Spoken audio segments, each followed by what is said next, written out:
Tonight on CBC Vancouver News. It has been a long road for us and another year of challenge. BC brings in new pandemic measures for the new year, changes to the booster rollout, and new rules in long-term care. Also, sold out of heaters, sold out of shovels. Very dynamic situation meteorologically. After record-breaking snowfall and supplies already running low, the South Coast may start 2022 with yet another blast of winter. And it's always recognizing the agency and resilience that people have for themselves. Lending a helping hand. We introduce you to a volunteer bringing comfort and aid to those in need. This is CBC Vancouver News.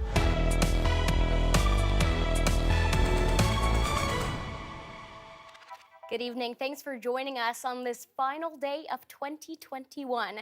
It's news many British Columbians have been waiting to hear. BC is expanding its booster campaign to now include all adults. Anyone 18 and up who had a second dose 6 months ago will be eligible to book.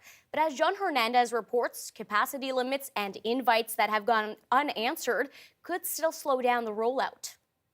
It has been a long road for us and another year of challenge. On the last day of 2021, a reminder from health officials on how far we've come. This time last year, very few people had access to vaccines. And a daunting look at the work ahead. Once again, this virus has changed. As cases in BC continue to reach record-breaking highs, health officials say it's now all hands on deck to get booster doses into the arms of British Columbians, especially as protection from previous vaccines wanes. Over time, we have a gradual, slow decline in that protection from antibodies, the protection from infection. So far, BC has administered nearly 1 million booster doses, prioritizing vulnerable residents and healthcare workers.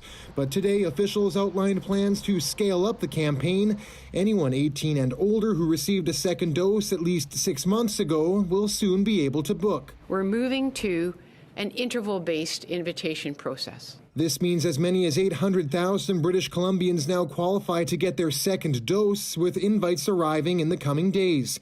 The province says it's ramping up capacity, securing large spaces including the Vancouver Convention Centre, which opens again on January 5th. Eligible people between 59 and 18 who are invited to book a booster vaccination, we'd like them to be able to find a booking when they get their invite within 1 to 5 weeks, depending on where they live. But there's still an issue of people who haven't responded to their booster invitation, as many as 240,000 so far, a plea to them to roll up their sleeves.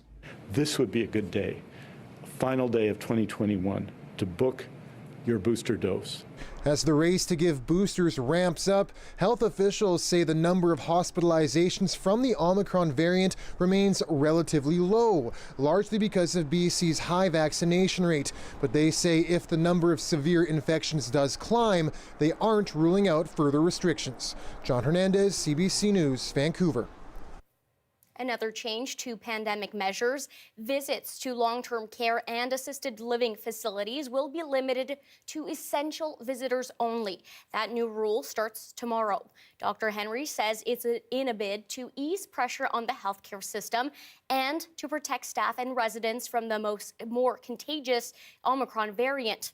Restrictions will last until at least January 18th. Also announced today, a shorter isolation time if you test positive for COVID-19. You will now have to isolate for 5 days if fully vaccinated. That's instead of 7 days. What we're seeing with Omicron is that shorter incubation period means that people are infectious earlier, from 1 to 2 days before their symptoms start, and that the illness tends to resolve more quickly as well. The 5 days reduction is only if you do not have symptoms.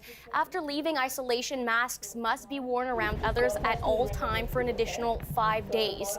Dr. Henry is also strongly discouraging New Year's Eve parties, saying chances are that someone you are with will be carrying the virus.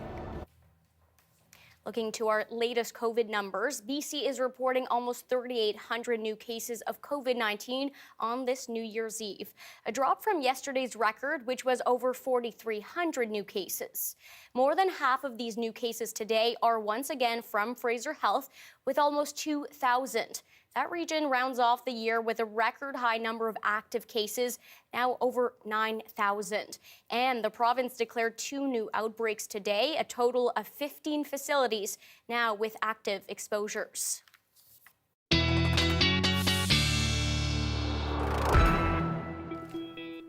Much of BC will be ringing in the new year with more frigid weather.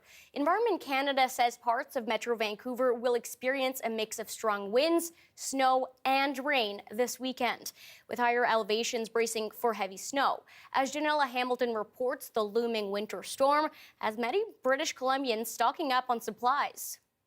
We're sold out of heaters, sold out of shovels. Well, it's no surprise snow supplies are flying off the shelves. I think we have 2 bags of salt left, and those were our emergency supply, which actually just got yesterday. So. And this hardware store can hardly keep up with demand. I had somebody call today, and they'd already been to 2 other places and were wondering if we had it, and I said, well, we have a limited supply. Snow shovels and salt will come in handy for British Columbians on the south coast once again this weekend.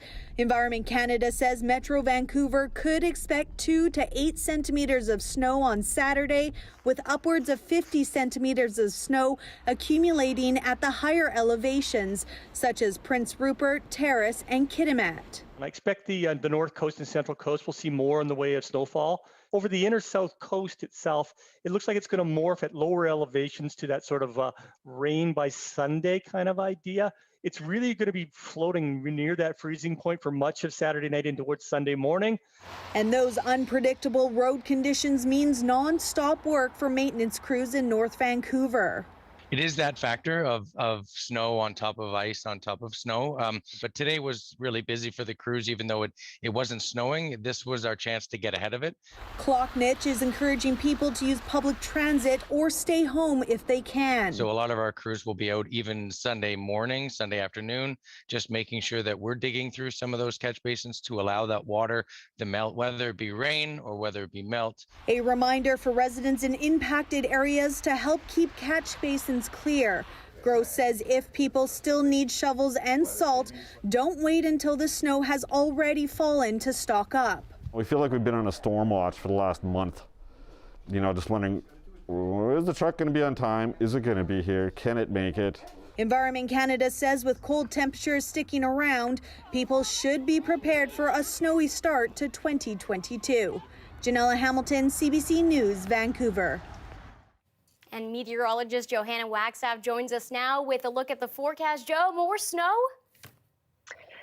Isabelle, I think messy was not the word people were hoping for to kick off 2022, but yes, more snow, more rain. There is something for everyone, at least, to bring in the new year. That's a nice way to see it. That's the only silver lining I could find. But we are getting a pretty nice last shot of snow if you don't have to get around in it for your Saturday. Let me show you the warnings that we've got going on across the province. Heavy snow accumulating through central and northern coastal sections, as we heard, up to 50 centimeters for higher elevations. Now it gets messy as we head down through the sea to sky, where a winter storm watch is in place. 25 to 45 centimeters for Squamish through to Whistler. And for Metro Vancouver, as we heard, it's more like 5 to 15 centimeters before things change over Saturday overnight. So that's the impending low pressure system moving into what will be cold air to start. So look as I take you through the timing. This is through Saturday, 4 a.m., 5 a.m. It's around 10 a.m. I think that snow will begin for Metro Vancouver, accumulating through the day.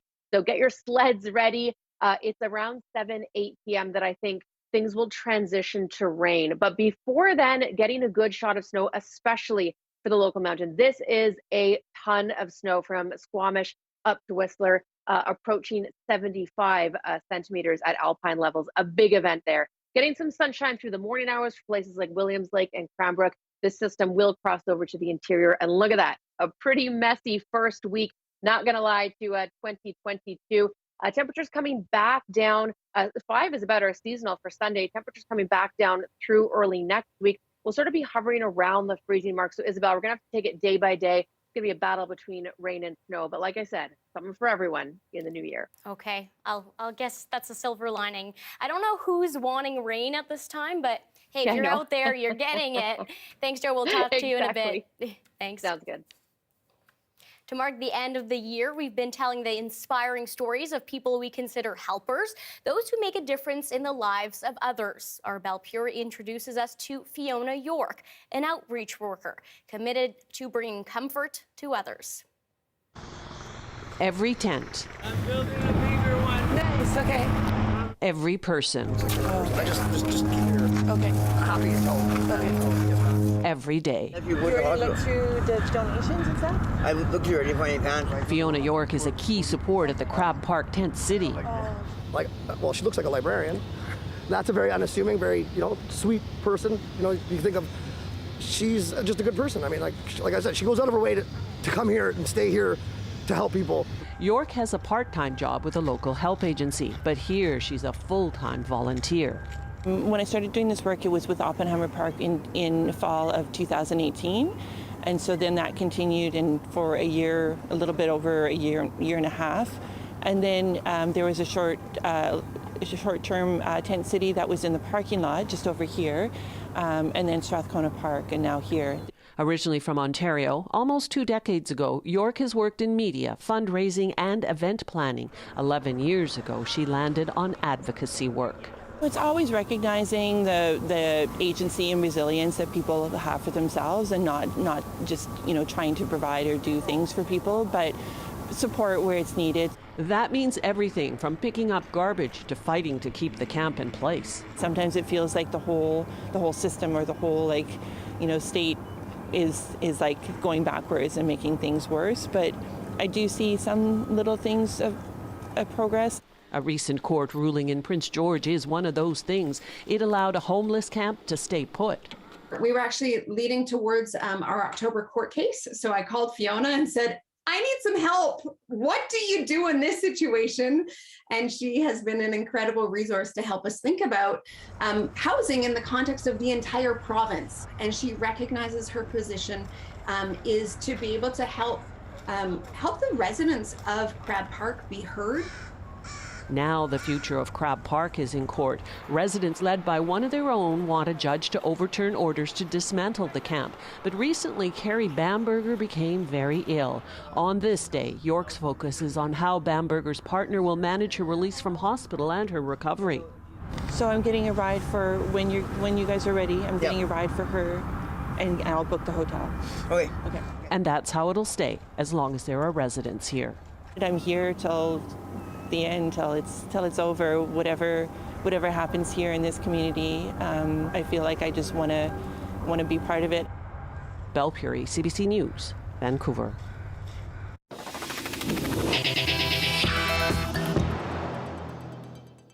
A day after police shared a shocking video of a hit and run in Victoria, investigators have seized a car they say may have been involved.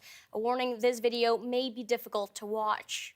Investigators say officers found an SUV that resembles the one from the incident after someone recognized it from this video. No arrests have been made yet. The pedestrian was taken to hospital for non-life-threatening injuries and is luckily recovering at home. Police still want to talk to the driver of the white Tesla as a possible witness. Vancouver's ban on plastic shopping bags starts tomorrow, and businesses will be required to charge fees for paper or new reusable bags if they don't already. Shops can no longer hand out single-use plastic bags and must charge a minimum of 15 cents for a paper bag or $1 for a reusable one. Customers will also be charged at least 25 cents for each single-use cup. The long-awaited tally is in, and we now know the most popular baby names in BC this year. Topping the list for 2021, Olivia. The Health Ministry says figures covering all but the last 2 weeks of this year reveals the most frequently used names for newborns. Olivia is followed by Liam, Noah, Jack, and Emma, and 40,000 40,333 babies were born in BC between January 1st and December 15th. That's about 2,000 fewer than in 2020. TransLink and other transit operators around BC are offering free rides home tonight. Their fare gates are open, free of charge, all night until 5 a.m. SkyTrain's buses and C-buses will operate at regular weekday schedules, with some bus routes adding evening and late-night rides. For elsewhere around the province, visit BC Transit's online for local schedules.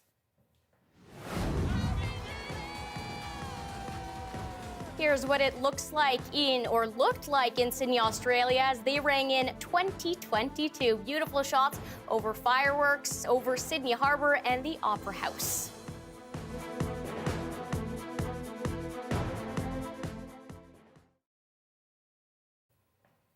Thanks for staying with us during our commercial-free live stream.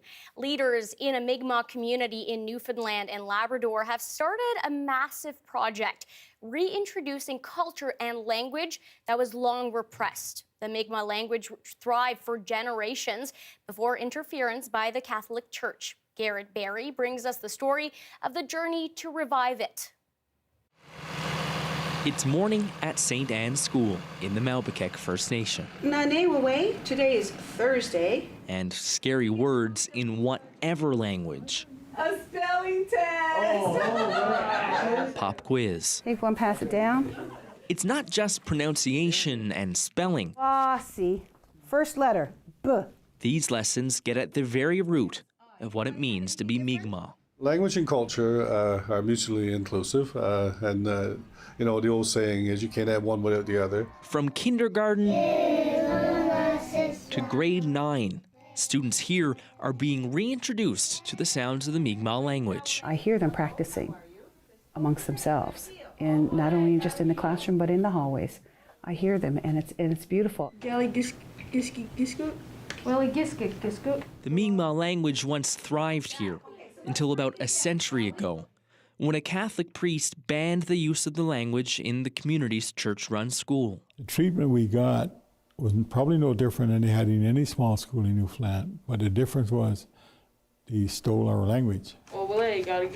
That oppression of the language still echoes today. When we, as a community, started the process of reclaiming our language, we couldn't find people within the community that were willing to share because they didn't have the confidence. That's the next thing Chief Mizel Joe wants to change.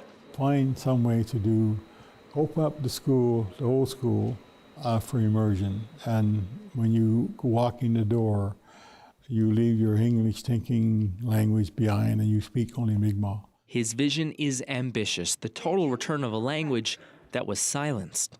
I know in my heart and soul that it can come back, it will come back, and just a matter of time, it'll be here. An essential mission, says the chief, even if it takes generations. You all got it correct, boss. Garrett Barry, CBC News in the Malbekek First Nation.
Unprecedented is a word we've used a lot over the last year.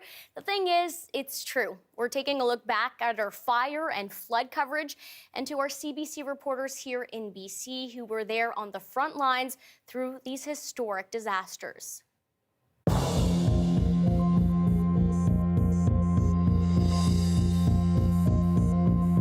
BC knows what it's like to have fires. That happens every year. It knows what it's like to have heavy rain. It happens every fall.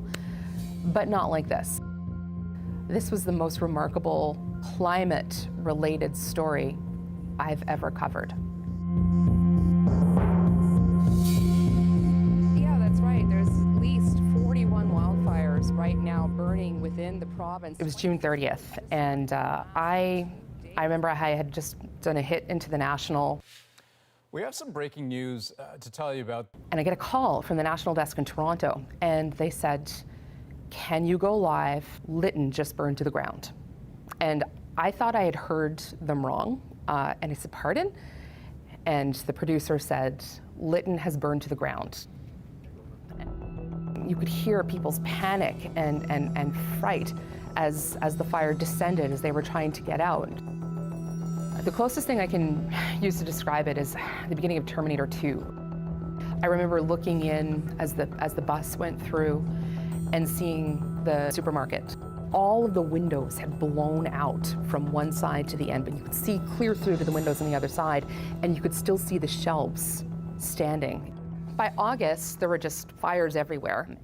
There was one night we were in Armstrong, and the sky just started getting darker and darker and darker, and it was pitch black. It was like midnight, but it was 4 o'clock.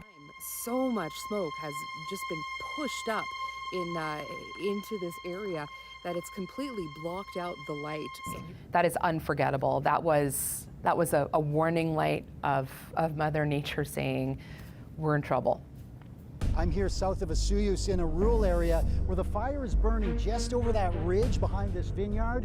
Usually areas that get hit by fires are more, further back from the lakes and rivers often, and areas that get hit by flooding are closer to floodplains, closer to lakes. We spoke to many people that were caught up in both disasters, and that is really unique.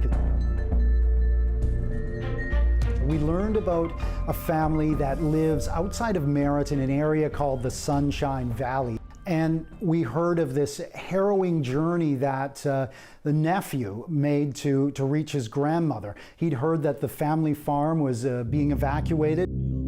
He described driving through a fire on both sides of the highway. The trees were just in flames right down to the highway.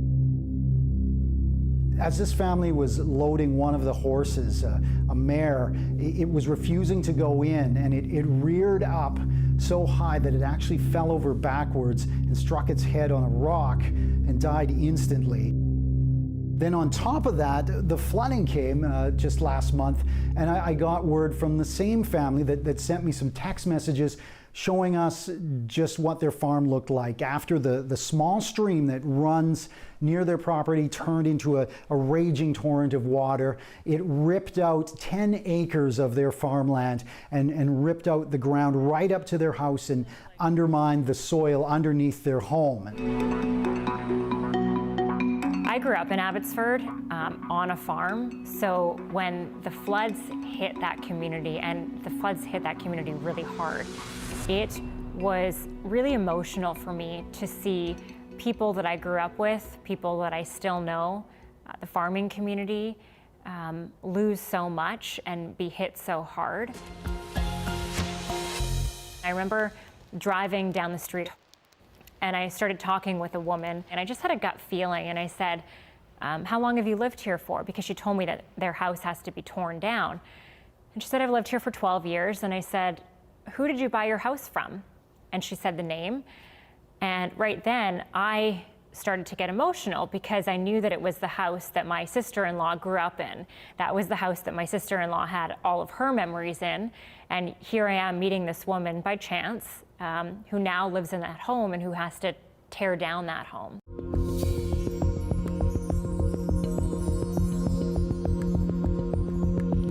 You see all of these people who have lost so much, and you see that the way that they're able to recover and their positivity and the community coming together, and that's really special. I remember being on the phone with a farmer friend of mine who said, we're all here waiting. We've all got our tractors and we're waiting for the go-ahead so that we can go in and help save the animals that are still left there and help bring feed to the animals that can't get out of there. It was that sense of community that I've seen before when covering disasters, but I saw it more than I've ever seen it during the floods in Abbotsford. Everybody in that community came together. I got chills watching that. Very powerful stuff. Now let's switch gears and take a look at Dubai earlier tonight. Earlier tonight, bringing in the new year with the Burj Khalifa, the world's tallest building.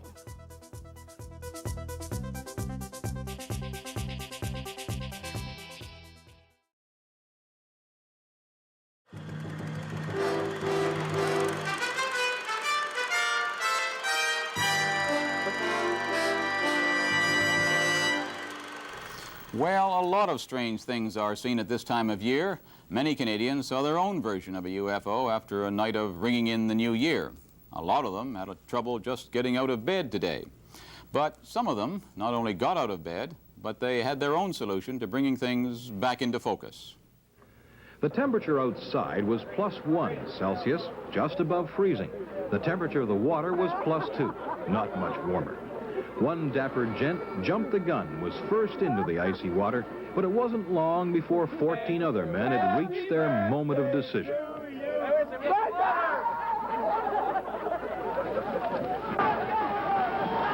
This is the 5th year the Nova Scotia Polar Bear Club has taken the plunge. It's a select group. Only the fittest can stand the bone-chilling salt water of Halifax Harbor. For most, the stay was a matter of seconds. Some endured the numbing cold for several minutes. A couple of people managed to remain in the freezing water for 11 minutes, a new record for this swim. Why do they do it? Just for kicks. There are no prizes, awards, or hand-shaking politicians on hand, only the traditional champagne toast of achievement before a small crowd of onlookers. The most important, and sometimes difficult job, is getting back into warm clothing. Bob Allison, CBC News, Halifax. The temperature of the air was -4 degrees Celsius, the temperature of the water +5.5, and some 900 people thundered toward the shore of English Bay, and the question on everyone's lips, why do they do it? Down they came in all shapes and sizes, in costumes, in pink goosebumps. Many had taken on what they believed to be antifreeze against the air temperature, which was one of the coldest for a polar bear swim. There were about 100 boats anchored just offshore, vessels of all shapes and sizes with crews eager for a seaward view of the spectacle. Vancouver's polar bear swim originated in 1920 when a lovable old man named Peter Pantages led 10 brave souls into English Bay. Pantages himself took a swim in English Bay every day of the year until his death several years ago. I asked many of the plungers why they did go to such great efforts to become cold, wet, and uncomfortable on the first day of the year. It's a great way to start the year, they said, or it's a fine way to cure a hangover. One man said, I've done it for the past 6 years and I just can't seem to stop. I still don't know why they do it. Bill Dobson, CBC News, at Vancouver's English Bay. There just has to be an easier way to cure a New Year's Eve hangover than that. And that's the National for this Monday, the first day of January, 1979. I'm Knowlton Nash. Good night.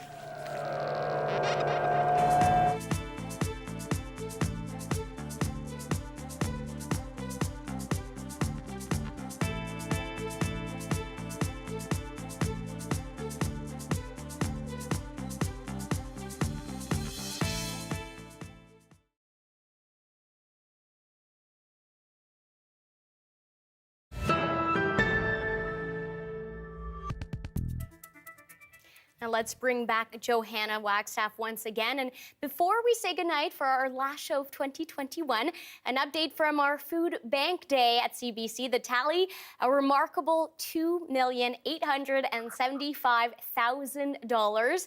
And that is a record, of course. We already beat that yesterday. And you still have until midnight to donate, Joe. Incredible amount, as always. So generous. Yes. Yeah.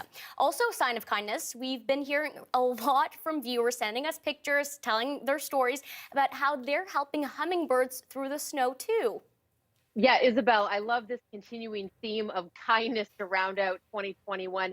Hundreds of you have been sending in your suggestions on how to keep those hummingbird feeders thawed through this cold spell. The Anna's hummingbird, of course, Metro Vancouver's official bird, keeping that sugar water unthawed through this cold spell. Everything from socks to Christmas lights wrapped up in pea cozies, old IKEA lights hooked up and MacGyvered. We have coat cans and scarves, Cool Whip containers, and I just love the dedication from so many Vancouverites.